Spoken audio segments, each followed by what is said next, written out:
what's it? CIA returns Monday, October 5th, part of CBS Premiere Week. New CBS Fall. Harlan Coben takes on true crime. The twists keep coming. A new season of Harlan Coben's Final Twist begins CBS Monday, October 5th. Fairly seasonal temperatures for your Tuesday. We'll get some sunshine, also some scattered showers and isolated thunderstorms. So the timing on all of that coming up next.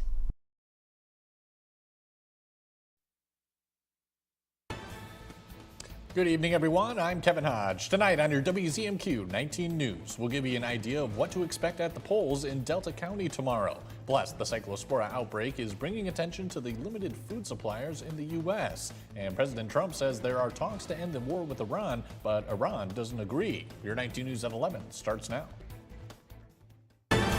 Live from the UP, this is WZMQ 19 News at 11.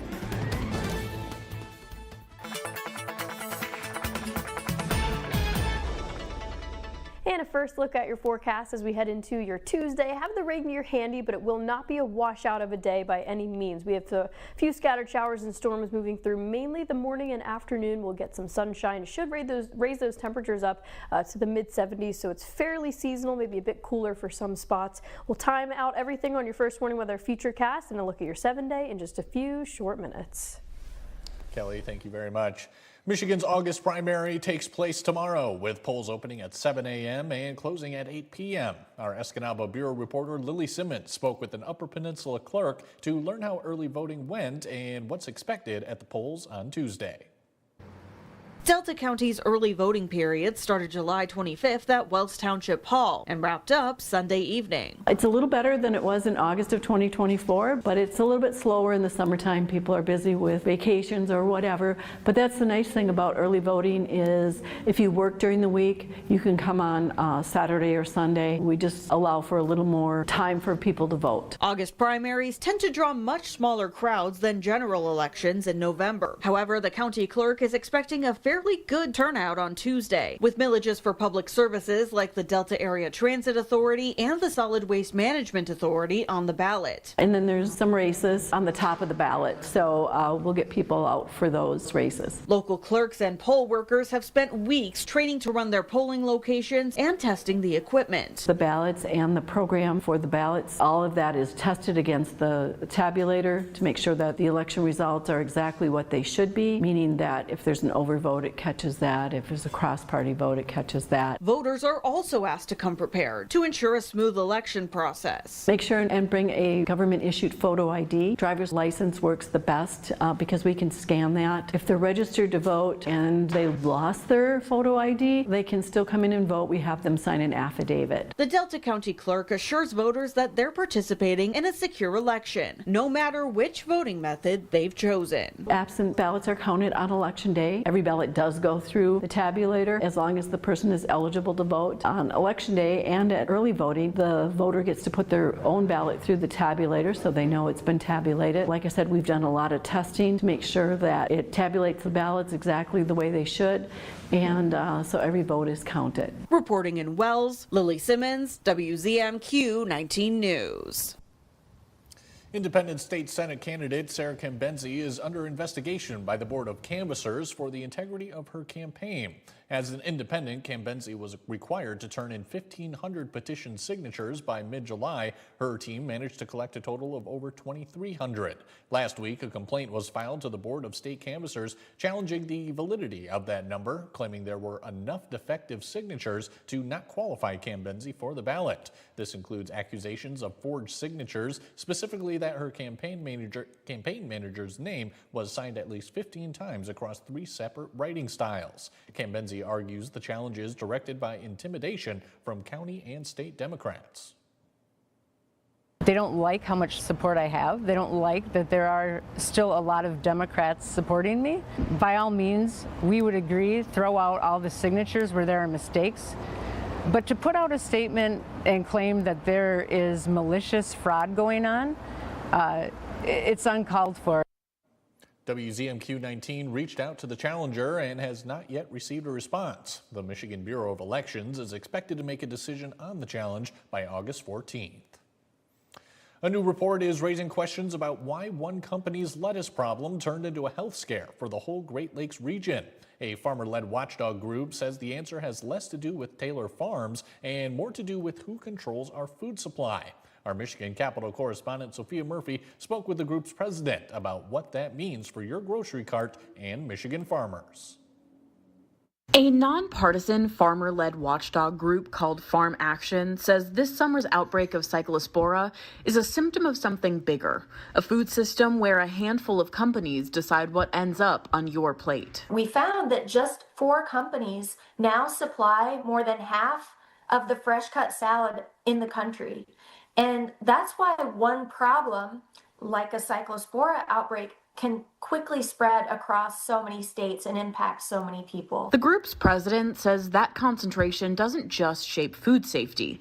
It shapes who gets to influence the investigation itself. And unfortunately, we're seeing also reporting on the influence that these handful of companies have. So when they get this large, for example, Taylor Farms has given over $1 million in campaign contributions to the current administration. They've also they're on the record having met with the White House. Huffman says the solution starts closer to home, with investments personally, on the state level, and on the federal level into local farms and food systems. She points to states like Michigan that grow lettuce locally in the summertime. Michigan grows great lettuce this time of year, right? Yet many of our biggest restaurants and grocery stores are instead, they're getting their lettuce from these giant suppliers like Taylor Farms, who are sourcing their produce outside the country instead. So Farm Action says the solution is to crack down on companies that control far too much of the market and to put more support behind local farmers. From Michigan's capital, Sophia Murphy, WZMQ 19 News. After a tense weekend in which the White House indicated the U.S. and Israel were prepared to unleash a powerful attack on Iran, the president now says the U.S. and Iran are in new talks to end the war. But Iran says no such talks are taking place. All of this comes as Todd Blanche moves one critical step closer to formally being named Attorney General. Jesse Mitchell has more. Speaking from the Oval Office Monday, President Trump issued a new warning to Iran. This is a last chance. The president said he was prepared to strike a harsh blow to Tehran, the biggest military attack, he said, since World War II, before U.S. allies in the Middle East intervened over the weekend. But we are talking right now, we're talking at the request of Iran, backed by Saudi Arabia, backed by UAE, and backed by Qatar. But while the president insists Washington and Tehran are in talks, Iranian officials said Monday they are not talking with the U.S. and are instead talking with Oman about the future management of the Strait of Hormuz. The regime said the strait will in no way return to the open status it maintained before the war began. The president essentially is demanding that Iran surrender control of the Strait of Hormuz. Iran is saying it won't surrender it, and then the president doesn't really want to pay the cost militarily, politically, economically of getting them to the point where they may surrender. And so here we are, round and round in circles. Meanwhile, in Washington, Republican Senators Tom Tillis and John Cornyn said Monday they will now support Todd Blanche's nomination for Attorney General. The change comes after the Justice Department issued a formal order late Sunday terminating the $1.776 billion anti-weaponization fund. Tillis and Cornyn worried the fund could have been used to dole out millions to people convicted, then pardoned for their roles on January 6th. We basically got a stake driven through the heart of the weaponization fund. But the same DOJ order keeps in place protections from past tax audits for President Trump, his family, and businesses. The Senate Judiciary Committee is now expected to advance Blanche's nomination to the full Senate. Kelly Rowland has your first warning weather forecast when we come back, and Washington State is the latest to be plagued by wildfires. We'll have the latest after this. Escanaba reporter Lily Simmons on WZMQ 19 News. Buckles Party Store, it's where the party starts in Calumet, with an awesome beer selection featuring domestic, foreign, and craft brew beer, a great selection of wine, just about any kind of liquor you want, and a great range of tobacco products. Buckles Party Store in Calumet, it's where the party starts for everyone. Attention timeshare owners. This is an urgent consumer alert from the Timeshare Exit Hotline, a national company specializing in helping consumers legally get out of their expensive timeshare contracts. We're offering you a way to legally get rid of your timeshare. So if you're fed up with the maintenance fees that keep on coming and want to learn if you can terminate your timeshare legally and permanently, call today. Even if you've tried before and were unsuccessful in getting rid of your timeshare, call today and see if we can help. We offer a complete 100% unconditional client satisfaction guarantee. Make this completely free call and learn how we can help you legally put an end to your timeshare nightmare once and for all. You have nothing to lose, so call right now to qualify and receive a free consultation. You can terminate your timeshare legally and permanently, but you've got to call now. Call the number on your screen today. It's a free call. Tuesday. Rob Lowe. The life of Lowe. Are you excited for possible grandkiddo? Oh, I'm not even pretending otherwise. But I'm not looking forward to being called Grandpa. It's not on brand. You could make Grandpa hot. I've been on the cover of AARP twice. It's over. Plus Ella Hunt, and it's summer cooking. Try to peel the tomatoes now. No, you don't need a knife. You don't need a knife. I was showing you don't need a knife. The Kelly Clarkson Show, tomorrow at 5 on WZMQ CBS. Download the WZMQ 19 app or visit WZMQ19.com for the latest news and weather. Around the clock and on your schedule. 19 News is all about you. Now, from the 19 News Forecast Center, this is WZMQ 19 First Warning Weather with meteorologist Kelly Rowland. And welcome back. We are getting you ready for your Tuesday, where we do have the temperatures dip down a bit, probably around that average, maybe even cooler for most of us. Today we did round off at 83 degrees with really no rain for us to worry about. It has been a bit dry. We are tracking some showers for tomorrow. Also going to keep an eye on these wildfires. I know it's all the way out to Washington State, the northeastern Washington fires. There's 260,000 acres that are currently burning from these fires, with 65,000 people roughly having to be evacuated near the Spokane area. 0% of this fire is contained because it is a fairly new thing that just happened. Washington State is under a state of emergency. I'll keep an eye on if any of that smoke were to maybe come towards the Upper Peninsula. It is very far away and it is new, but just keep in mind that that may be something that we keep an eye on in the coming days or even a few weeks. But moving on to your first warning weather futurecast, locally we'll see some of that cloud cover increasing for the early morning hours around 4 a.m. and then especially if you're out to Ironwood and through Houghton and Eagle Harbor, we're looking at more so the morning commute to impact with these showers and storms for you. And then as we progress through the morning, late morning, early afternoon should see some of those showers and storms through the Marquette County area. And then they may diminish, but they also could redevelop just before moving out of the area. So throughout Munising, Newberry, Sault Ste. Marie, everyone is subject to that possibility of showers and storms. It just depends where you are.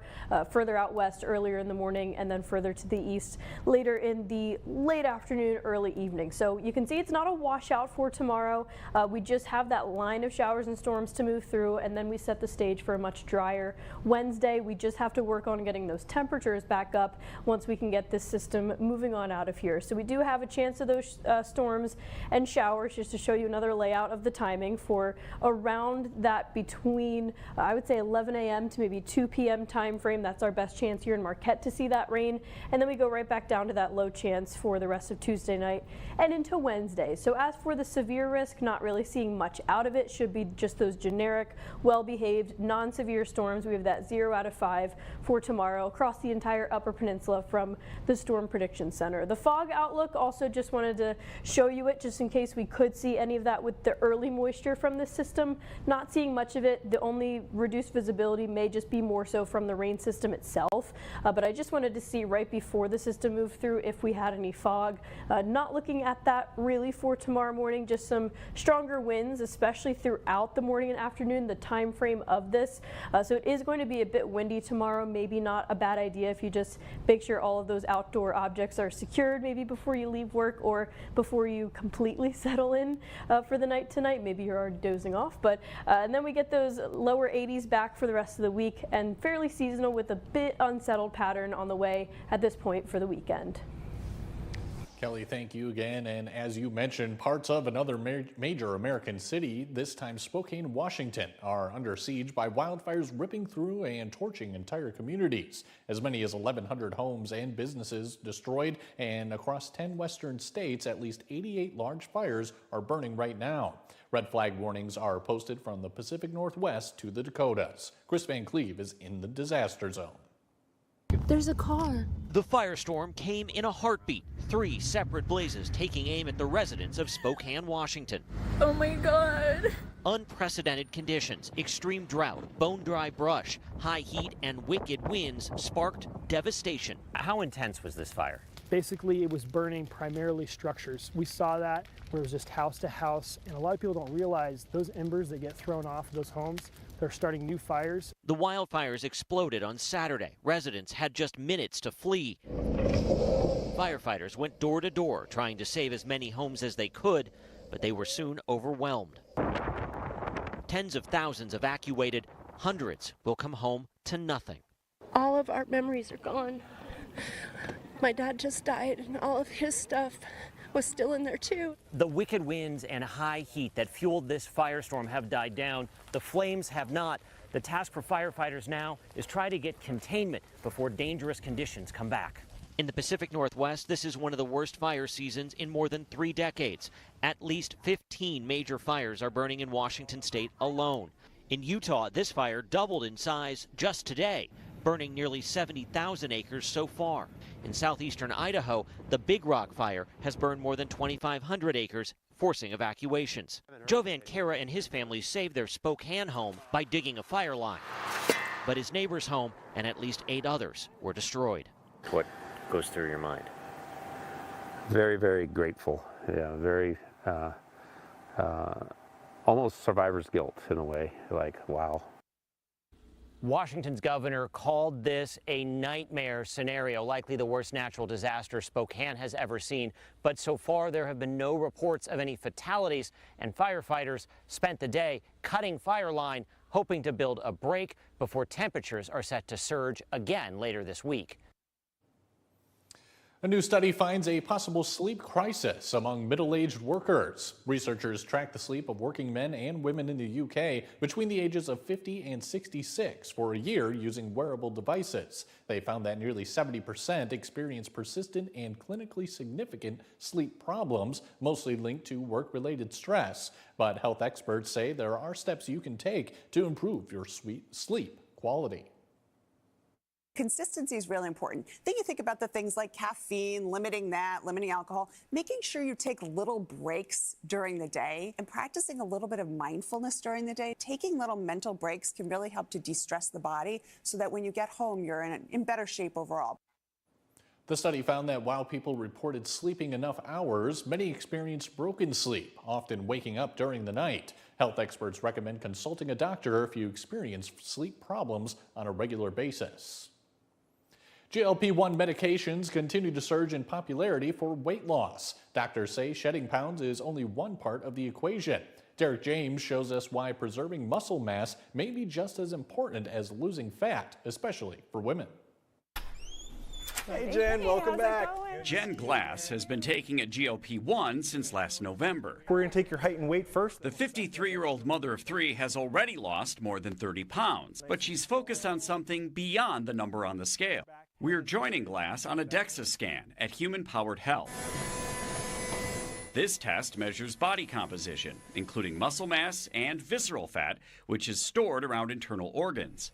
It's part of a comprehensive program to make sure weight loss is happening safely. For about 40 years, I gained and lost the same 30 pounds, probably more than a dozen times. Initially, the idea of taking a GLP-1 didn't fit with her beliefs. My farmer grandfather said you work harder and you eat less. That's how you lose weight. So getting into that GLP-1 conversation, I'll be honest, I really felt like it was me saying I'm a failure. I can't do this by myself. But after the added symptom of increasing inflammation during menopause, she decided it was time to try something different. The program she's on includes baseline testing, body scans, and a plan to protect her long-term health. Dr. Chuck Svensson is Chief Medical Officer at Astride Health and a former bariatric surgeon.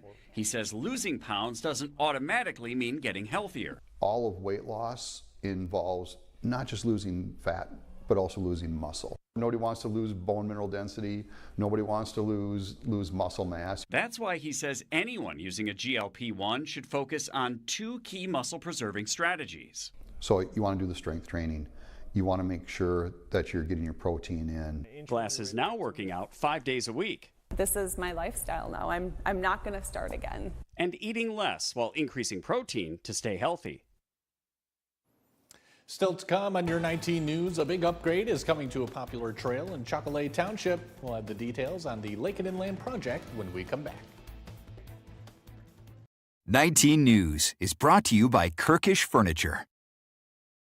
We started back in 1913. Grandfather would go from door to door on a cart selling dry goods. It's great seeing people actually coming in saying, you know, my grandfather waited on you. We offer a wide selection of La-Z-Boy recliners, Smith Brothers Amish furniture. We also offer a wide selection of appliances, all with free delivery, and we'll set it up where you'd like. Being able to help the customer and satisfy what they're looking for in their house, making it the place that they want to be, has been one of the most rewarding things.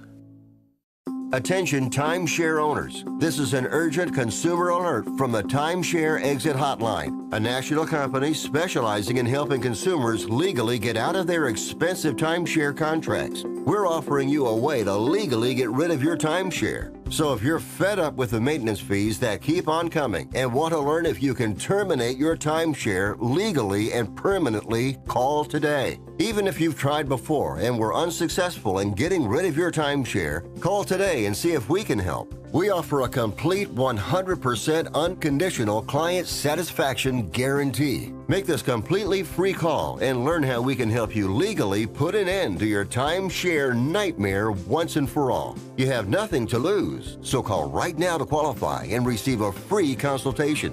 You can terminate your timeshare legally and permanently, but you've got to call now. Call the number on your screen today. It's a free call. I am stunned. The Golden Girls are on MeTV. Are you trying to tell us that you are stunned? See the always stunning Blanche, Rose, Dorothy, and Sophia. Why is everyone looking at me? Weeknights on MeTV 19.1. Sophia Murphy reports at 6 and 11 on WZMQ 19 News. You're watching WZMQ 19 News, live and local with Kevin Hodge. Welcome back, everyone. A long-awaited expansion of the Iron Ore Heritage Trail Network is officially underway in Chocolate Township. Construction began earlier today on a 4.3-mile extension connecting the trail's current terminus at Cabogam Road all the way to Lake and Inland Sculpture Park. The roughly $450,000 project, funded primarily through Michigan DNR and Michigan Trails grants, will upgrade the existing rail bed with a crushed aggregate surface and add ADA accessible parking, bike racks, and interpretive panels at the Lake and Inland Trailhead. So this project's been on the list for a long time. Expanding the trail out, giving them certain features to attend to. We really want to give the trail users like a destination point to travel to. And although we have a small pocket park here at Cabogam, we would like to see a little bit more draw to it. Completion is expected the week of September 14th. The 906 Adventure Team has broken ground on a long-awaited trailhead project. The organization began construction on Glusky Park this morning after 3 years of planning. The 2-acre bike park will include a starting platform and multiple looped dirt routes. Glusky Park will also feature a quarter-mile track circling its recreation area, allowing for both riders and walkers to participate. The park is located near an entrance to the Nakamanon Trail Network and will welcome all kinds of traffic. The pedestrian corridor is to my right. That connects directly into the NTN North Trails. I mean, it's really going to become a hub for people of all abilities and all backgrounds to gather and explore Marquette and the trail systems. The park, pending weather, is expected to be rideable by November and completed in the spring of 2027. The Alger County Fairgrounds came alive this weekend for one of the UP's favorite summer traditions. The Alger County Fair ran for 3 days in Chatham, drawing thousands for livestock shows, a pasty bake-off, live music, a mechanical bull, bouncy houses, a pig roast, and more. Local youth showed off their 4-H projects, and the fairgrounds was packed with food, vendors, games, and all-day energy. Today we've had the rabbit and poultry showmanship in classes, and we had a nice parade at 2 o'clock. We've got a pork dinner going on. It's good for people to get out and see each other and mingle and see what the kids have accomplished with their projects over the year, and just have a good old-fashioned time. The Alger County Fair returns to Chatham every summer. Forget the year-long planning and sky-high price tag. A growing number of couples are committing to pop-up weddings, ready-to-go ceremonies designed to cut costs and stress. Gwen Bumgarner spoke with one couple who said "I do" to this growing trend. We are here to support Bethany and Sean. When it came to tying the knot, Wisconsin couple Bethany and Sean Smalley had some non-negotiables. I wanted to look good, have a good background, and be with like minimal people. And no stress. You may kiss your beautiful bride. Their San Diego nuptials checked all the boxes, planned just 6 weeks in advance by Simply Eloped. The full-service wedding company specializes in pop-up weddings, small-scale, all-inclusive ceremonies where the professionals handle all the details, from someone to preside over the ceremony, to makeup artist, to photographer. Wedding officiant Alan Katz offers similar pop-up packages in Los Angeles. They just tell us where they want to get married, give us the date and time. We get all the permits, the insurance, we set up the chairs, the arch. Boom, they walk down the aisle, they're married. They don't have to do a thing. They're called pop-up because of the venues, transforming a beach, park, or everyday location into a wedding destination just for the day. A major cost saver. Wedding site The Knot puts the average total cost for traditional weddings at $34,200, while the average pop-up or micro wedding maxes out at $5,000. I wasn't looking to go into years of debt for a few hours on a special day. It's a choice more couples are making, trading the extravagant to-do for a custom celebration focused on the marriage, not the event. The Smalleys were able to choose a place and package based on their budget with just their families in attendance. So I guess kind of looking back on your day, no regrets, it seems like. Not yet. For them, it was a decision that put love, not stress, at the heart of their big day. Zoe Saldana's hit series Lioness is returning to screens, and Disney princesses are hitting the runway. Bradley Blackburn has tonight's entertainment headlines. I'm a soldier, and a soldier's job is to fight. The star-studded series Lioness is set for season 3. With Zoe Saldana, Nicole Kidman, and Morgan Freeman, the Taylor Sheridan-created show tracks a web of betrayal as Saldana's CIA officer Joe is circled by enemies. Jill Wagner and Liza de Oliveira are part of the large cast. We complement each other. It is a beautiful thing. You don't find it very often, but when you do, you want to hold on to it. So for me personally, I just hope the show goes forever. The first episode premiered Sunday on Paramount Plus. Oi, welcome back. Ted Lasso is back 3 years after the folksy coach finished his third and seemingly final season. This time, Lasso coaches a new team of female soccer players, along with the return of familiar characters. Star Jason Sudeikis changed his mind about returning to the role. It has to come from within, certainly within me, for me to be excited to do it. The season kicks off Wednesday on Apple TV. And one-time Victoria's Secret angel Chanel Iman traded her angel wings for pixie dust to host the Disney Princess Pageant runway experience in New York. A group of girls got the full princess treatment to show off a new line of gowns and toys inspired by Disney characters. I'm going to tell you, this is the best runway I've ever done in my entire career. It was so much fun. The line is on sale for the fall season. Now don't go away, your final look at weather after this. On the Jennifer Hudson Show, Courtney B. Vance came to dance. You better tear it up. I think you just tapped those spiritual moves. I had to do something. Then, This is so good. kids making money one dog at a time. We have our special seasoning. I gotta give y'all a tip. This is some wonderful work right here. The Jennifer Hudson Show, tomorrow at 4 on WZMQ CBS. Followed by The Kelly Clarkson Show at 5 and 19 News at 6. Planes, trains, and Broncos. Whether you're jumping in your Surrey, riding the old iron horse, or taking the stagecoach to Dodge City. Ever been there? Time or two. Kick up your spurs and set a spell with the fine folks of Gunsmoke, Bonanza, The Rifleman, and Wagon Train. Exactly what I'm saying. Go west, young man. Go west. Weekdays beginning at 1 p.m. on MeTV 19.1. We know that everybody loves me. We also know that everybody loves Raymond. But did you know everybody loves his brother and his wife and his parents too? It's a family everybody can love. Everything you could want in one show. Weeknights on MeTV 19.1. I'm Sophia Murphy at the Capitol in Lansing, only on WZMQ 19 News. A lot happens in Washington and Lansing that affects life right here in the Upper Peninsula. Power up the purse strings. And where ideas become laws. Budget votes. High stakes rulings. Environmental concerns. Consequential executive orders. The kind of news that doesn't always make headlines, but probably should. That's why 19 News has reporters in both capitals. So when something happens that matters to you, we're already there. 19 News. I'm Rachel Knapp. Watch my reports live from Washington, only on 19 News.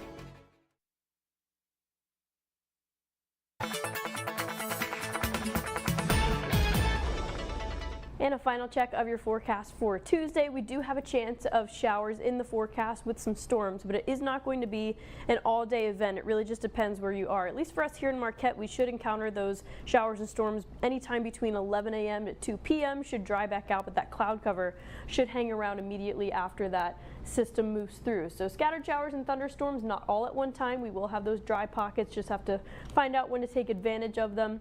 But between 7 a.m. and basically the rest of the afternoon, we are looking at that possibility of moisture to move on through. So the rain chances do become scattered once we get to that lunchtime, and then they taper off back to that very low chance for the rest of Tuesday and into Wednesday. Good news is we're not concerned about severe thunderstorm potential for tomorrow. We will have some of those storms, but they should be on that non-severe side. Otherwise, staying well behaved. I will keep a close eye on them and track them for you, and make sure to tune in tomorrow for the latest look at your forecast. Kelly, thanks again. And finally tonight, it was Surf's Up this weekend for dogs in Northern California.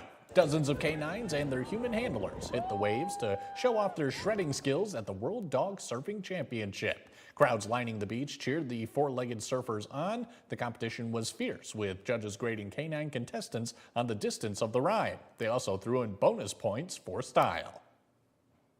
The dogs are having a good time, and it's just a fun thing to do. So I think a lot of people just really enjoy watching it. He is the smallest dog that surfs and the only miniature pinscher that surfs in the entire world. Proceeds from the annual event are donated to various nonprofits to support dogs, surfing, and environmental needs. That's it for tonight, everyone. We'll catch you back here tomorrow at 6/5 Central. Have a good one. It's game day in the UP. When the cans are empty and the boxes stack up, don't trash it, recycle it. Recycle 906 accepts cans, cardboard, plastics, and more from across the Upper Peninsula. Game on, recycle on. Closed captioning sponsored by Range Bank of Upper Michigan. Do you suffer in pain? Are you stiff, tense, or less active? Introduce